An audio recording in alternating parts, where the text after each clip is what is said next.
سبحان اللہ.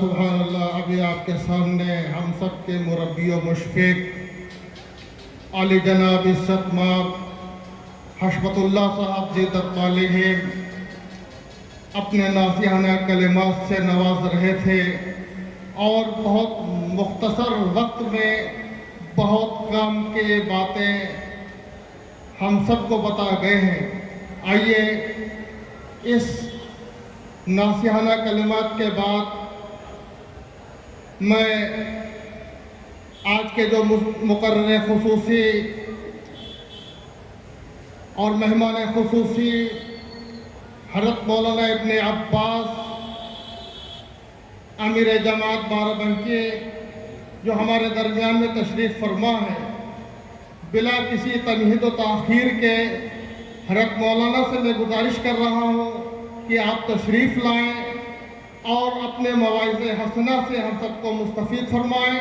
حضرت مولانا سید ابن عباس صاحب زیدت علیہم امیر جماعت بارابنکی.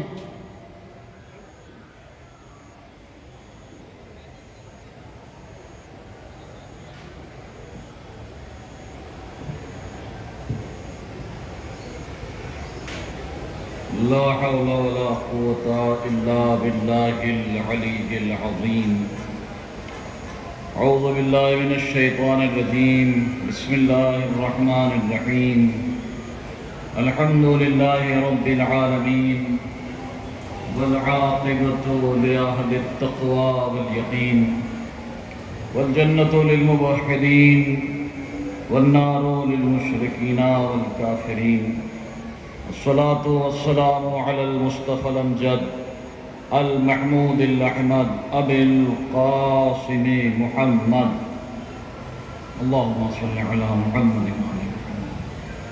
وعلى أهل بيته الطيبين الطاهرين المعصومين المظلومين. قال الله تبارك وتعالى في كتابه المبين وهو أصدق الصادقين وقوله الحق. بسم الله الرحمن الرحيم. هو الذي بعث في الأميين رسولا منهم يتلو عليهم آياته ويزكيهم ويعلمهم الكتاب والحكمة وإن كانوا من قبل لفي ضلال مبين. انتہائی محترم، معزز، واجب الاحترام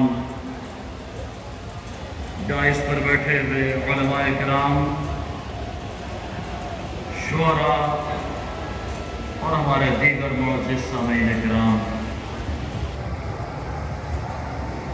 سیرت النبی کے جلسے، اس جلسے کی مختصر سی گفتگو کے لیے میں نے سورہ مبارکہ جمعہ کی آیہ مبارکہ کے حصے کو بطور سرنامہ بیان پیش کرنے کی سعادت حاصل کی ہے. ارشاد ہو رہا ہے وہ خدا وہی ہے کہ جس نے امیین میں ایک رسول بھیجا. اب کیوں بھیجا؟ مقصد کیا ہے؟ سبب کیا ہے؟ وجہ کیا ہے؟ مقصد بعثت نبی کیا ہے؟ تو ارشاد ہو رہا ہے یہ آنے والا نبی 3 ذمہ داریاں اللہ نے اپنے نبی کے ذمے کی ہیں. یتلو علیہم آیاتہ، آیتوں کی تلاوت کرنا، ویزکیہم، نفسوں کو پاک کرنا، ویعلمہم الکتاب والحکمہ، اور لوگوں کو کتاب اور حکمت کی تعلیم دینا. میرے عزیزوں، اگر ان تینوں ذمہ داریوں کی آپ ترتیب ملاحظہ کریں تو اللہ نے جو پہلی ذمہ داری اپنے نبی کریم کے ذمہ رکھی ہے وہ ہے آیتوں کی تلاوت کرنا. پھر آیتوں کی تلاوت کے بعد دوسری ذمہ داری ہے یزکیہم، یعنی نفسوں کو پاک کرنا. آیتوں کی تلاوت کے بعد نفسوں کی پاکیزگی کا اعلان، اور نفسوں کی پاکیزگی سے پہلے آیتوں کی تلاوت کا ذکر.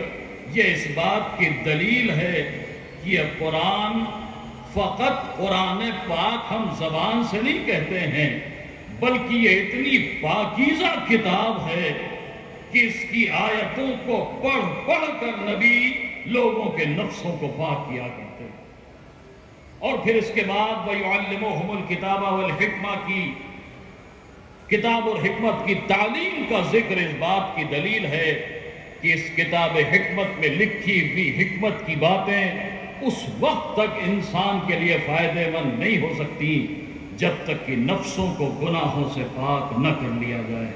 تو میرے عزیزوں، اللہ نے اپنے نبی کے ذمہ 3 ذمہ داریاں کی، اور میرے نبی کا کمال یہ ہے کہ اللہ نے میرے نبی کے نور کو خلق کیا سب سے پہلے۔ خود میرا نبی ارشاد فرماتا ہے اول ما خلق اللہ نوری، اللہ نے سب سے پہلے میرے نور کو خلق کیا، یعنی خلق کیا سب سے پہلے، لیکن مصلحت پروردگار یہ ہے کہ بھیجا سب سے آخر میں 1,24,000 انبیاء کے آخری نبی اور آخری سلسلے کی آخری کڑی کو ہمارے نبی کا نام دیا جاتا ہے۔ یہ نبی وہ عظیم المرتبت نبی ہے۔ میرے عزیزوں، میرے نبی کا کمال یہ ہے، یہ نقش اول بھی ہے، یہ قلم اول بھی ہے، یہ عقل اول بھی ہے۔ میرے نبی کا کمال یہ ہے کہ اگر میرا نبی بولے تو کبھی آیت بن جائے، کبھی حدیث بن جائے، کبھی آیت بن جائے، عمل کرے تو کبھی سنت بن جائے، کبھی شریعت بن جائے۔ میرے نبی کا کمال یہ ہے۔ اب میرے عزیزوں، جب سیرت نبی کی بات آتی ہے اور اوراق تاریخ پر ہم اپنے نبی کی سیرت کو پڑھنا شروع کرتے ہیں تو سنہ کام الفیل میں آفتاب نبوت مکے کے افق پر جلوہ افروز ہوا، لیکن اب جو ہم تاریخ کا مطالعہ کرتے ہیں تو ہم تاریخ کے اوراق پر یہ دیکھتے ہیں کہ پیدائش سے لے کر 40 سال تک اللہ کا نبی بالکل خاموش ہے۔ کوئی تبلیغ نہیں، کوئی اللہ کا پیغام نہیں، اپنی نبوت کا تذکرہ نہیں، اللہ کی وحدانیت کا پیغام نہیں، نہ ذکر نماز، نہ ذکر روزہ، نہ ذکر حج، نہ ذکر جہاد، نہ حقوق کی باتیں، نہ اللہ کا پیغام، نہ قرآن کی آیتیں۔ 40 سال تک اللہ کا نبی مکمل خاموش رہا۔ میرے عزیزوں، کبھی کبھی ذہنوں میں یہ سوال ابھرتا ہے کہ فقط 23 سال کی مختصر سی تبلیغ کا معجزہ یہ ہے کہ آج کائنات کے گوشے گوشے میں اسلام کا ڈنکا بج رہا ہے۔ کیا اچھا ہوتا کہ نبی کریم اپنے اس 23 سال کے مختصر سے تبلیغی زمانے میں 10 20 15 20 سال 25 سال اور شامل کر لیتے تو شاید آج پوری دنیا میں اسلام کے علاوہ کسی اور دین کا نام نہ ہوتا۔ نبی کریم 20 سال کی عمر میں اعلان رسالت کر دیتے، 25 سال کی عمر میں، 30 سال کی عمر میں، لیکن وجہ کیا ہے کہ 40 سال تک اللہ کا نبی مکمل خاموش رہا، اور 40 سال کے بعد اعلان اسلام ہوا۔ ہاں، ان 40 سالوں میں نبی نے کیا کیا؟ اسلام کی تبلیغ نہیں کی، اللہ کی وحدانیت کا پیغام نہیں دیا، اپنی رسالت کا کلمہ نہیں پڑھوایا۔ ہاں، اپنی صداقت اور اپنے کردار کا کلمہ پڑھوایا۔ ہم نے اوراق تاریخ والی جو منظر دیکھا ہے، تاریخ کے اوراق کا واقعہ ملتا ہے کہ نبی کریم نے کچھ لوگوں کو اکٹھا کر کے آواز دی، دیکھو وہ سامنے پہاڑی ہے، اگر میں تم سے کہوں کہ پہاڑی کے اس پار کچھ لشکر ہے تو کیا تم یقین کر لو گے؟ سب ایک زبان کو ہو کے کہتے ہیں اے عبداللہ کے بیٹے، یقیناً ہم یقین کر لیں گے۔ میرا نبی کہتا ہے تم پہاڑی کے اس پار جا کر دیکھو تو تمہیں لشکر تو کیا ایک سپاہی بھی نظر نہ آئے، تب تم کیا کہو گے؟ مجمع ایک زبان ہو کے کہتا ہے اے عبداللہ کے بیٹے، ہم یہ تو کہہ سکتے ہیں کہ ہماری آنکھیں اندھی ہو گئی ہیں، مگر ہم یہ نہیں کہہ سکتے کہ آپ غلط کہہ رہے ہیں۔ اللہ اکبر! یعنی اپنی صداقت کا ایسا کلمہ پڑھوایا کہ لوگ اس پر آمادہ ہیں کہ اپنی آنکھوں کو اندھا مان لیں، لیکن اس پر آمادہ نہیں ہے کہ نبی کریم غلط کہہ رہے ہیں۔ 40 سال تک اللہ کا نبی خاموش رہا، بس اپنے کردار کا کلمہ، اپنی صفات کا کلمہ، اپنی صداقت کا کلمہ۔ کیوں؟ میرے عزیزوں، کبھی آپ نے سوچا سبب کیا ہے کہ 40 سال تک اللہ کا نبی خاموش رہا؟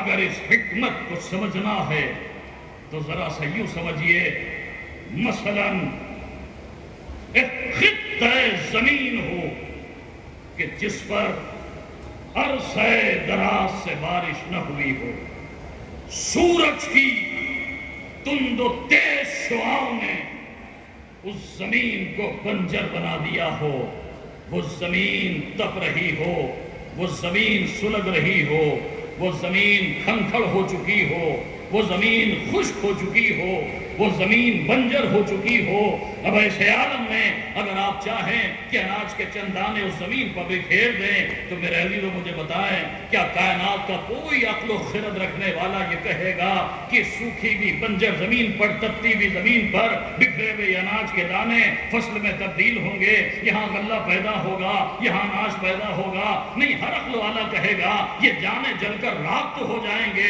لیکن اس سے فصل کا پیدا ہونا ممکن نہیں ہے۔ ہم نے کہا پھر ہونا کیا چاہیے؟ کہا ایک ہی صورت ہے کہ اس تپتی ہوئی بنجر زمین پر عرصہ دراز تک ٹھنڈے پانی کے دھارے بہائے جائیں، بارش زمین کو نرم کر دے، اس زمین کو اس لائق بنا دے کہ جب اس میں اناج کے دانے ڈالے جائیں تو پھر فصل بھی پیدا ہو جائے، غلہ بھی پیدا ہو جائے۔ میرے عزیزو، اللہ کا نبی خاموش کیوں رہا 40 سال تک؟ اور 40 سال کے بعد اعلان اسلام کیوں کیا؟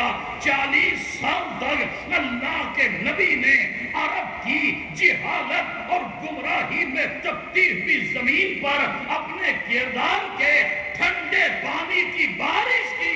جب وہ زمین اس لائق ہو گئی تو اسلام کا بیج ڈالا گیا۔ درود پڑھیں اور محمد۔ جب وہ زمین اس لائق ہو گئی تو پھر اس میں اسلام کا بیج ڈالا گیا۔ آج دنیا اسلام پر اعتراض کرتی ہے کہ اسلام تلوار کے زور سے پھیلا ہے، اسلام جبر سے پھیلا ہے، اسلام زبردستی سے پھیلا ہے، اسلام طاقت سے پھیلا ہے، اسلام خوریبی سے پھیلا ہے۔ جھوٹ بولتا ہے زمانہ کہ اسلام تلوار سے پھیلا ہے، اسلام جبر سے پھیلا ہے، اسلام زبردستی سے پھیلا ہے۔ اسلام جبر سے نہیں پھیلا، اسلام طاقت سے نہیں پھیلا، اسلام تلوار سے نہیں پھیلا ہے، اسلام نبی کریم کے کردار سے پھیلا۔ اسلام نبی کے کردار سے پھیلا ہے، اور دعوی بے دلیل قابل قبول نہیں ہے۔ اگر میں دعویٰ کر رہا ہوں اس مجمع کو مخاطب کرتے ہوئے تو پھر دعوے کے لیے دلیل چاہیے۔ دلیل کیا ہے؟ کہ اسلام کے تلوار سے نہیں پھیلا، اسلام کردار سے پھیلا ہے، اسلام اخلاق سے پھیلا ہے، اسلام محبت سے پھیلا ہے۔ آپ مجھے بتائیں، علماء تشریف فرمائیں، آپ ان سے پوچھیں تبلیغ اسلام کا وہ پہلا مرحلہ جب نبی کریم کو کھلی ہوئی تبلیغ کا حکم ملا، وہ مرحلہ کیا ہے؟ ہر تاریخ اسلام کا مطالعہ کرنے والا بخوبی بتا سکتا ہے۔ اس پہلے مرحلے کو دعوت ذوالشیرہ کہا جاتا ہے۔ اس دعوت ذوالشیرہ میں ہوا کیا کہ 40 افراد کو اکٹھا کیا گیا، کھانا کھلایا گیا، دعوت کا انتظام ہوا، لوگوں کو بلایا گیا۔ اچھا عزیزو، یہ آنے والے سب کے سب کلمہ گو نہیں ہیں، سب کے سب نبی کے وفادار نہیں ہیں۔ ہاں، یہ الگ بات ہے کہ بعض افراد بعد میں کلمہ پڑھ کے دائرہ ایمان میں آ گئے، بعض اسی عالم دنیا سے رخصت ہو گئے، لیکن جب دعوت ذوالشیرہ کا انعقاد ہوا اس وقت یہ آنے والے کلمہ گو نہیں ہیں، یہ آنے والے نبی کے وفادار نہیں ہیں، یہ آنے والے نبی کے مذہب پر نہیں ہیں، یہ آنے والے اللہ کی وحدانیت کا اقرار کرنے والے نہیں ہیں، اشہد ان لا الہ الا اللہ اور اشہد ان محمد رسول اللہ کہنے والے نہیں ہیں، لیکن انہیں نبی کریم نے بلایا ہے، اور صرف بلایا نہیں، احترام سے بٹھایا بھی ہے، کھانے کا انتظام کیا، دسترخوان بچھایا گیا، کھانا کھلایا گیا، احترام سے بٹھایا گیا، محبت سے بٹھایا گیا، احترام سے بٹھایا گیا، کھانا کھلایا گیا، دعوت کا انتظام ہوا۔ نبی کریم کا یہی انداز تبلیغ دنیا کو دعوت فکر و نظر دے رہا ہے۔ کتنا جھوٹا پروپیگنڈا ہے کہ اسلام عداوت سے پھیلا ہے، اسلام جبر سے پھیلا ہے۔ یہی دعوت ذوالشیرہ دلیل ہے کہ تبلیغ اسلام دعوت کے ذریعے ہوتی ہے، عداوت کے ذریعے نہیں ہوا کرتی۔ تبلیغ اسلام اگر سیرت نبی کے آئینے میں دیکھو تو تبلیغ دعوت کے ذریعے ہوتی ہے، عداوت کے ذریعے نہیں ہوتی۔ اور پھر ہمارے لاکھوں سلام اس نبی کی کرداری بلندیوں پر۔ دامن وقت میں گنجائش نہیں ہے، ابھی دیگر علماء کرام، دیگر شورا میرے بعد آنے والے ہیں، آپ انشاءاللہ ان سے مفصل سنیے گا، لیکن ذرا سے 2-4 باتیں کہہ کے بس آپ کی زحمت کو تمام کرتا ہوں۔ کردار کا نقطہ کمال کیا ہے میرے نبی کا؟ دیکھیے، دنیا کا کوئی مبلغ ہو، جب مبلغ راہ تبلیغ میں قدم رکھتا ہے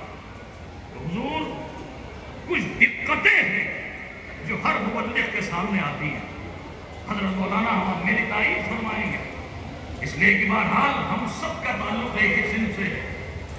جب ہمارے جیسے افراد تبلیغ کے میدان میں قدم رکھتے ہیں تو عزیزوں دنیا کے ہر مبلغ کے سامنے کچھ دقتیں آتی ہیں۔ پہلی دقت، دنیا کا ہر مبلغ وطن سے باہر بہت کامیاب ہوتا ہے، لیکن اگر کردار میں ذرا بھی جھول ہوا تو جناب وطن کے اندر تبلیغ بہت مشکل ہو جاتی ہے۔ کیوں؟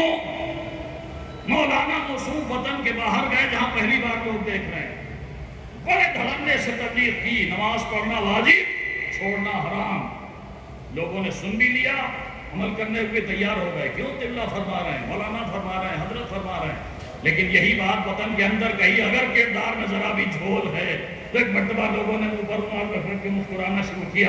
ہمیں بتانے چلے، ہمیں نہیں پتا خود کئی بجے سو کے اٹھتے ہیں اور ہمیں بتا رہے ہیں کہ نماز چھوڑنا حرام ہے۔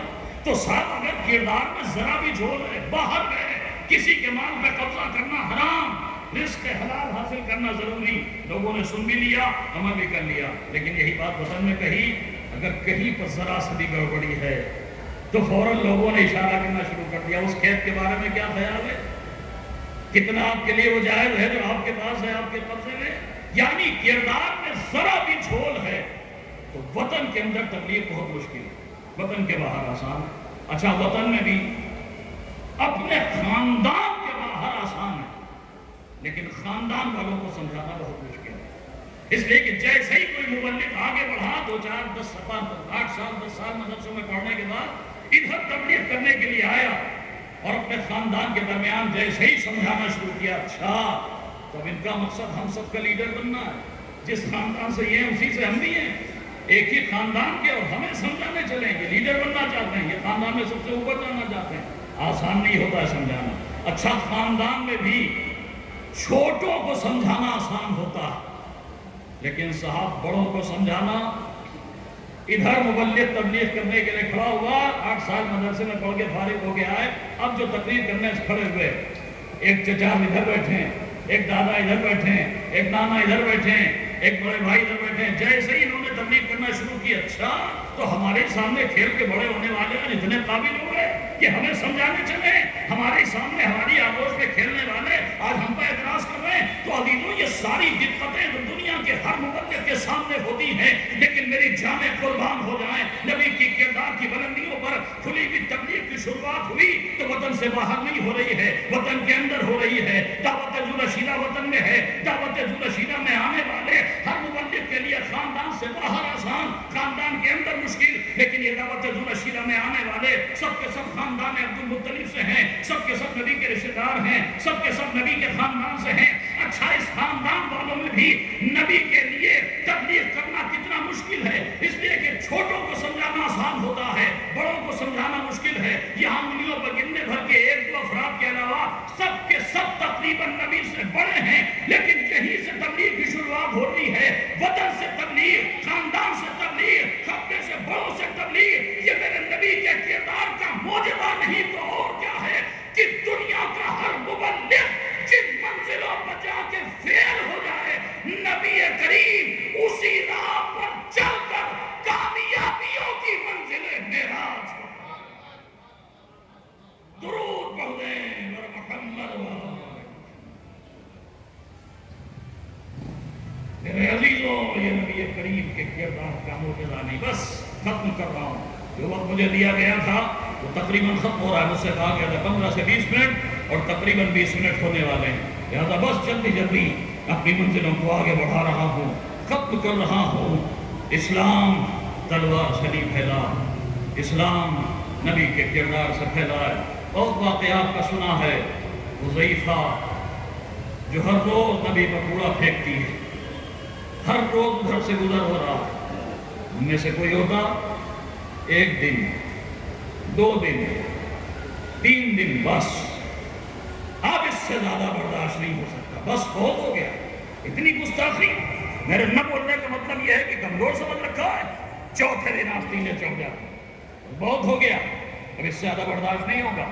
لیکن یہاں عالم یہ ہے روز اسی راستے سے گزر رہے ہیں، روز ضعیفہ کوڑا ڈال رہی ہے، روز گستاخی ہو رہی ہے، نبی خاموش ہے۔ اچھا عزیزوں، ہم میں سے کوئی ہوگا بہت نیک مثلا، بہت شریف النفس، بہت زیادہ امن پسند، ٹھیک ہے لڑائی نہیں کریں گے، ٹھیک ہے جھگڑا نہیں کریں گے، ٹھیک ہے انتقام نہیں لیں گے، چلو ہم یہ راستہ ہی چھوڑ دیتے ہیں، ہم آج سے دوسرے راستے سے جائیں گے، یہ راستہ ہی چھوڑ دیتے ہیں، ہم اس راستے سے جائیں گے نہیں جس پر گستاخی ہو رہی ہے، ہم اپنی راہ بدل لیں گے، ہم اپنا راستہ بدل دیں گے۔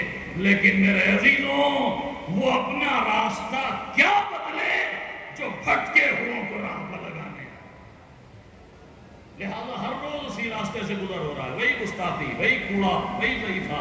ایک دن نبی کریم گزرے، آج ضعیفہ نہیں ہے، آج کوڑا نہیں ہے، آج گستاخی نہیں ہے، لوگوں سے سوال ہوا کہاں گئی ضعیفہ؟ آیا نبی خدا بیمار ہے۔ اچھا بیمار ہے، چلو اصحاب کو ساتھ لیا، چلتے ہیں عیادت کرنے کے لیے، دروازے میں پہنچے، دق الباب کیا، کون؟ مسلمانوں کا نبی۔ لیکن مزاج بشر یہ ہے کہ ہر انسان دوسرے کو اپنے مزاج کے مطابق تولتا ہے، لہذا جیسے اس کے کانوں میں آواز گئی مسلمانوں کا نبی، اپنے مزاج کے تحت تول رہی تھی نا، نبی کو اپنا جیسا سمجھ رہی تھی۔ ایک مرتبہ اندر سے آواز دی، اب آئے ہو جب اٹھنے کے قابل نہیں؟ نبی کریم کہتے ہیں نہیں ضعیفہ، میں تجھ سے انتقام لینے نہیں آیا ہوں، میں تجھ سے بدلہ لینے نہیں آیا ہوں، میں تجھ پر ظلم کرنے نہیں آیا ہوں، میں تو تیری مزاج پرسی کرنے آیا ہوں، میں تو تیری عیادت کرنے آیا ہوں، میں تو تیرا حال چال لینے آیا ہوں۔ ذہن ضعیفہ کو جھٹکا لگا، میں اسے اپنا جیسا سمجھ رہی تھی، اس کا مطلب یہ ہم سے بہت بلند ہے، یہ ہم سے بہت برتر ہے، یہ ہم سے بہت بہتر ہے۔ ایک مرتبہ آواز دیتی مسلمانوں کے نبی، کلمہ بعد میں پڑھائیے، پہلے میری عیادت بعد میں کیجیے گا، پہلے مجھے کلمہ پڑھا دیجیے۔ آپ مجھے انصاف سے بتائیں، لوگ کہتے ہیں اسلام تلوار سے پھیلا ہے، اسلام جبر سے پھیلا ہے، اسلام زبردستی سے پھیلا ہے، دنیا مجھے بتائے کہاں تلوار چلی ہے، کہاں خون بہا ہے، کہاں سر کٹا ہے، کہاں شہرت میں جدائی ہوئی ہے۔ ہاں ہم نے اوراق تاریخ پر یہ حسین منظر ضرور دیکھا ہے کہ اخلاق نبی کی تلوار تھی جو چل رہی تھی، شہرگے جہالت کٹ رہی تھی، بے دینی کا خون بہ رہا تھا، شجر دین پھل پھول رہا۔ درود پڑھیں بر محمد و آل محمد۔ تو میرے عزیزوں، اسلام نبی کے کردار سے پھیلا ہے، اسلام ظلم سے نہیں پھیلا ہے۔ آج 1400 سال کے بعد اس سیرت نبی کے جلسے میں مجھے کہنے میں کوئی ہچکچاہٹ نہیں ہے کہ آج بڑے پراشوب دور سے ہم گزر رہے ہیں، دنیا کے حالات آپ کے سامنے ہیں، دشمن ہر طرف ہماری طاق میں ہے۔ میرے عزیزوں، ہاتھوں کو جوڑ کے گزارش کرنا چاہتا ہوں، نبی کی ذات کو اتحاد کا محور بناؤ۔ سیرت جد نبی کے حوالے سے ابھی ماہ ربیع الاول گزرا ہے، آپ دیکھیں کسی کے ہاں 12 تاریخ مانی جاتی ہے معتبر، کسی کے ہاں 17 تاریخ مانی جاتی ہے، لیکن بھول جائیے ان ساری باتوں کو۔ رہبر کبیر، ایران کے رہبر کبیر آیت اللہ خمینی نے اسی لیے 12 ربیع الاول سے لے کر 17 ربیع الاول تک ہفتہ وحدت قرار دیا تھا تاکہ اختلافات ختم ہو جائیں۔ اور پھر رہبر کبیر آقا خمینی کا ایک جملہ آپ کے سامنے پیش کر کے میں اپنی گفتگو کو ختم کرنا چاہتا ہوں۔ رہبر کبیر نے کہا تھا، مسلمانوں کہاں غفلت میں پڑے ہوئے ہو، تم اسی پر الجھے ہوئے ہو کہ نماز میں ہاتھ باندھ کے پڑھی جائے یا نماز میں ہاتھ کھول کے پڑھی جائے، تم ہاتھ باندھنے اور کھولنے کے چکر میں پڑے ہو، دشمن تمہارے ہاتھ کاٹنے کے چکر میں پڑا ہوا ہے۔ لہذا نبی کریم کی ذات کو محور بنا کر اختلافات کی دیواریں گرا دو۔ ہمارا نبی ایک ہے، ہمارا رسول ایک ہے، ہمارا خدا ایک ہے، ہمارا قرآن ایک ہے، ہمارا کعبہ ایک ہے۔ نبی کی ذات کو محور بنا کر شیعہ، سنی، دیوبندی، وہابی، بریلوی، یہ جتنے فرقوں کی دیواریں ہیں، انہیں گرا کر اتحاد کی رستی کو مضبوطی سے پکڑ لو تاکہ دنیا میں بھی کامیابیاں قدم چومے، آخرت میں بھی کامیابی تمہارا ہو۔ وآخر دعوانا ان الحمد للہ رب